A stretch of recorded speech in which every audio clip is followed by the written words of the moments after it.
조갑제TV 시청자 여러분 안녕하십니까. 2023년 11월 13일 오후 1시입니다. 우선 태백과 관련된 댓글 하나를 먼저 소개를 해드리겠습니다. 태백이면 옛날에는 이름이 황지입니다. 황지 시절에 태백은 한국 석탄산업의 중심지였습니다. 전국에서 몰려든 광부들이 거기서 땅속 몇백 미터까지 들어가서 일을 하다가 많은 또 사고가 나서 통계에 의하면 돌아가신 분이 약 4,000명이나 됩니다. 그런 분들을 우리는 산업전사라고 불렀습니다. 그야말로 전투하는 심정으로 땅을 파서 석탄을 캐내고 그 석탄으로 19공탄을 찍어서 우리가 겨울에 난방을 했던 그 시절이 어느덧 수십 년 전의 추억이 되고 말았습니다. 그런데도 황지, 태백 이런 이야기만 하면은 사람들이 못 살던 시대, 고생하던 시대, 그러나 보람있던 시절의 이야기가 주마등처럼 떠오르는 듯합니다. 태백에 사시는 분이 보내주신 황영웅 미니 앨범을 소개했더니 그 태백이라는 지명을 매개로 해가지고 계속 꼬리에 꼬리를 무는 사연들이 이어지고 있습니다. 우선 글 하나를 소개해 드리겠습니다. 선생님, 탄광촌 옛날 세댁의 댓글을 애잔하고 평화롭게 낭독해 주셔서 감사드립니다. 너무 갑작스러워 가슴이 뛰고 눈시울이 뜨거워지네요. 한편으로는 부끄럽기도 하고 별 내용도 아닌 시골스런 댓글에 선생님께서 그림과 색을 더해 주시니 수려한 민속화가 탄생됐네요. 다시 한번 감사드립니다. 아련한 그 시절에는 쌀이 귀해 구황작물인 감자와 옥수수, 차조로 끼니를 때웠다 하네요. 쌀밥은 남자들만, 여자들은 쌀밥 위의 시커먼 보리밥만 떠서 먹는데도 실컷도 못 먹고 했다니 눈물겹고 궁핍한 살림살이였죠. 지금은 가족들 모이면 웃으며 이야기하지요. 하여튼 눈물 젖은 빵을 먹어본 사람들은 모두 황영웅 가수 노래로 위안을 받고 그 가수를 존경하며 끝까지 응원할 겁니다. 눈물 젖은 빵을 먹어본 사람들만이 황영웅을 그 고통을 알아본다, 이런 뜻입니다. 이 글이 왜 여기 달리게 되었느냐 하면 사연이 있습니다. 이분이 이틀 전에 이런 글을 보내드렸는데 제가 소개를 해드렸거든요. 계절이 바뀌어도 늘 황영웅 가수와 저희들을 위해 불철주야 좋은 소식과 함께 힘과 용기까지 갖게 하시니 선생님은 철옹성 같은 분이세요. 저도 태백하면은 애틋한 그리움과 삶의 희로애락이 피어나네요.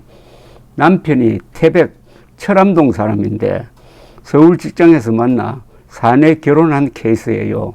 결혼 전 어느 날 고향에 가보니 철암역에서도 택시를 타고 한참을 들어가는데 밤이라 깜깜한 게 적막강산이에요.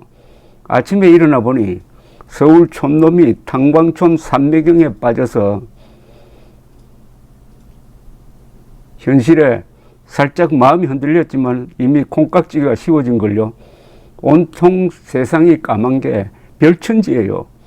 산도 시냇물도 바람도 태양도 별도 달도 나무도 그런데도 사람들은 순박하고 정이 많아 고향에 온 듯한 포근함을 느꼈죠.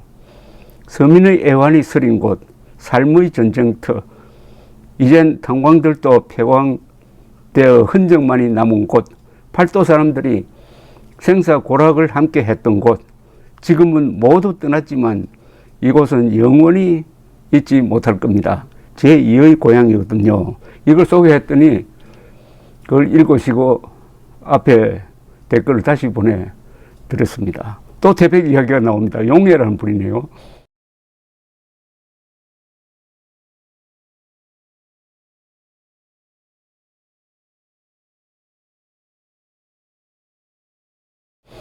조갑재 선생님 태백 이야기 하시니 너무 반가워요.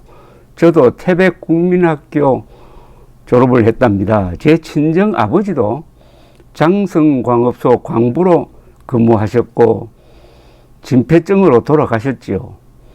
온통 검은 천지였지만 공기는 너무 좋은 곳이었지요. 한여름에도 아침 저녁은 언제나 선선한 장성읍 금천동, 그땐 그곳이 시로 승격되기 전이었어요. 여름에는 냇가에서 물놀이하고 겨울에는 산비탈에 쌓인 하얀 눈 위에서 널판집 깔고 눈썰매 타고 놀았던 추억이 아련히 떠오르는 그리움이 되었네요. 봄에는 아침 일찍 산에 가서 나물 뜯어 저녁 때 돌아오시는 엄마를, 가을에는 도토리 주워 한 보따리 머리에 이고 오는 엄마를 봐준 같던 생각들이 떠오릅니다. 다른 분입니다. 조갑재 선생님 방송 들으면서 눈물이 흐르네요. 이렇게 박식하고 폭넓은 방송을 해주시니 감동이 되네요. 선생님 너무 영광입니다. 우리 영웅님 복귀까지 선생님 덕분입니다. 감사드립니다. 또 다른 분입니다. 소식을 알 수 있는 곳은 유튜브가 빠른 곳인데 보이는 글은 다들 황영웅 생매장 시키는 글들 뿐이었고 거짓으로 덮여 있는 영상들과 언론 속에서 오직 마음 편하게 기댈 곳이 조갑재 선생님 계신 곳이었습니다. 깊이 감사드립니다. 이 상황은 8개월 전의 황영웅 하차한 직후 상황입니다. 그러니까 지난 3월 초의 상황을 말씀하셨네요. 짱짱이라는 분은 이렇게 쓰셨습니다. 선생님 고맙습니다. 항상 그 자리에서 우리 가수님을 응원해 주시고 댓글을 읽어 주셔서 감사드립니다. 가장 힘들 때 내 편이 누구인지 알게 된다고 했습니다. 떠나간 사람은 진정한 내 편이 아니지요. 우리 가수님이 가장 힘들 때 모여든 분들이 진짜 최고의 분들입니다. 겪어보지 않는 사람들은 모를 겁니다. 오라는 분은 조갑재 선생님, 요즘 황영웅 가수님이 전국 정모를 성황리에 끝내고 거의 모든 투표시장에서 음원시장의 랭킹을 말하는 것 같습니다. 투표시장에서 1등을 석권하고 있습니다. 참 기쁜 나날들입니다. 처음 가슴 아픈 일이 생기고 나서 선생님의 정의로운 말씀과 앞장섬에 힘입어 정의로운 팬덤이 그야말로 밤낮으로 지키고자 노력하여 좋은 날이 오지 않았나 싶어요. 가수님이 잘 되니 응원도 더 신이 납니다. 언니란 분은 이런 글을 쓰셨습니다. 선생님의 귀한 말씀 항상 주의 깊게 시청하고 있습니다.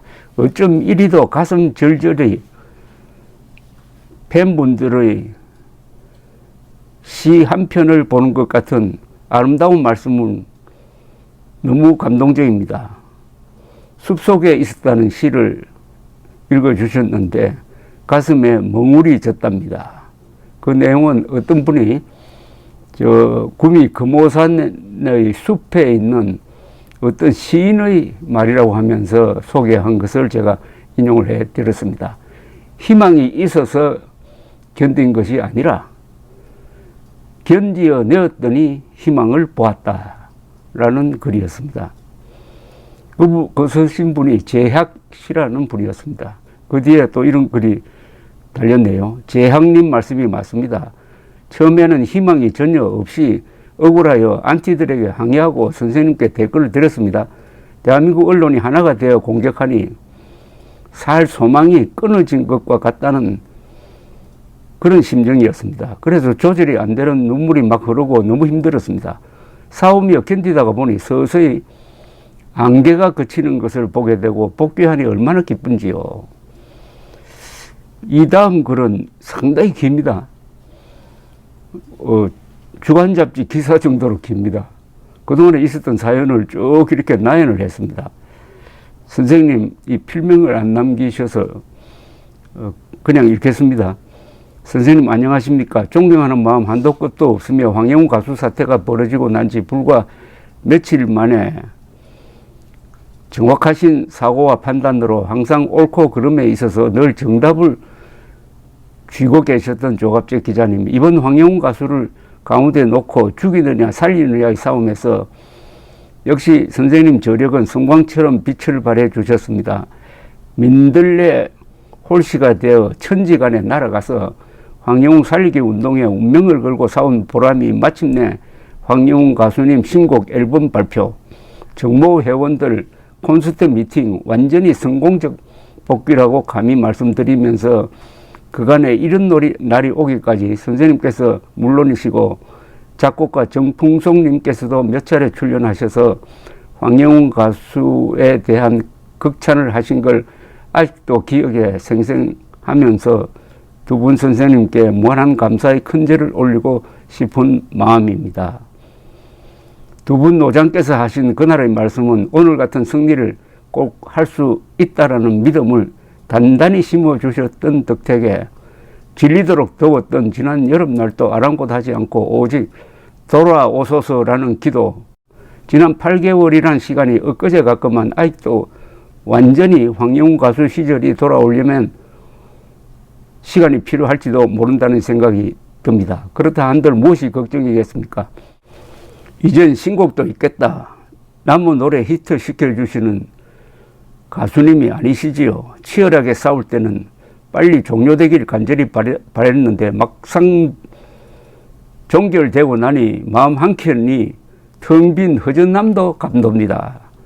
베일 속에 가려져 커버송 내보낼 때 그 짜릿했고 그때마다 가수님 같이 주가가 상종가를 치며 팬님들이 최고의 사랑이 고조를 이룰 때가 나쁘지만은 않았답니다. 그래서 꼭 모두가 우위를 가릴 수 없을 만큼 마음에 딱 들어왔으며 귀가 달콤한 꿀맛처럼 즐겁고 오감을 안정시켜주고 모든 일상생활이 영웅님의 신곡으로 시작되고 끝을 마무리하게 됩니다.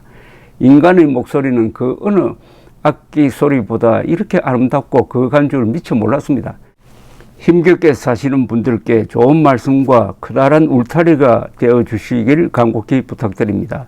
찬바람 부는 초겨울 날씨 속에 건강하십시오. 앞으로 여러분들이 보내주신 주옥과 같은 글을 가지고 책을 한 권 내려고 지금 준비를 하고 있습니다. 많이 기대해 주시기 바랍니다. 감사합니다.